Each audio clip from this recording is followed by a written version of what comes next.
તો સદગુરુ વસન વિશારતા ને પ્રગટે નિર્મળ જ્ઞાન રવિ યોગે રજની જળે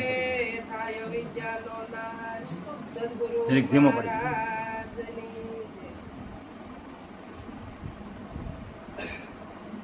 આજે પવિત્ર અને પાવન આ ભૂમિ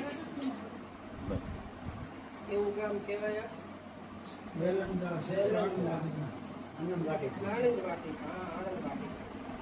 આણંદ વાટિકામાં રહે છે એને તો આણંદ સિવાય બીજું હોય કઈ એના આઠે પર આણંદ જ હોય પોતાના સ્વરૂપનો આનંદ આખો હોય એને બીજું કઈ હોય એટલે મહારાજે સત્સંગ સરસ કર્યો ગીતાજી વિશે આધ્યાત્મિકમાં સમજાયું ભૌતિકમાં સમજાયું ગીતાજી વિશે સમજાયું પણ સંતો કહે છે કે સંત સમાગમ જે કરે સર્વેથી હુંસ કહાવે વામે સગળા દુઃખ સુખ શરણ આગત પામે જે સંતનો સંગ કરે એની તોલ કોઈ આવતું સંતનો સંગ એવો છે આપણે કઈ સત્સંગ તો સત્સંગ કેવો કોણ આપણે માહિતી મેળવવા ભેગા થશે પણ સત્સંગ તો એક જ વાર થાય કે જયારે સંતને શરણે ગયા અને સત્સંગ થઈ ગયો એ થઈ ગયો સત્સંગ એટલે સત્ય વસ્તુનો તમે સંગ કરો એને સત્સંગ કહેવાય સત્સંગ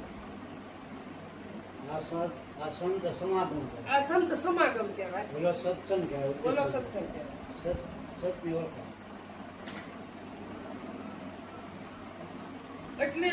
સંતના શરણમાં સંતો આપણને એમ કે તમારે રાત દિવસ સંતોના શરણમાં રહેવું તો સંતોનું શરણ તો કે આપણે રોજ મહારાજને ઘરે જઈને બેહાય કરું તો આપણે સંતના દર્શન કરવા હોય ગુરુ મહારાજના દર્શન કરવા હોય અને ગુરુ મહારાજ સુરતમાં રહેશે ને આપણે આણંદ વાટિકામાં રહી છીએ આપણે દર્શન કરવા હોય તો ત્યાં જવું પડે કે આપણે હૃદયમાં દર્શન કરવા પડે તો સંતનું સ્થાન ક્યાં છે આપણા હૃદયમાં છે એટલે સંતોએ કીધું કે રામ નામ અતિ મુખ પવિત્ર હસ્ત પવિત્ર પુણ્યદાનથી સરળ પવિત્ર તીર્થયાત્રાથી અને હૃદય પવિત્ર બ્રહ્મ જ્ઞાનથી બ્રહ્મ જ્ઞાન જો આપણને થઈ જાય તો ગુરુ મહારાજ આપણને કઈ છોડીને જાતા જ્યાં જુઓ ત્યાં ગુરુ મહારાજ નું સ્વરૂપ છે કોઈ જગ્યા ખાલી જ નથી અને આ જ સત્સંગ છે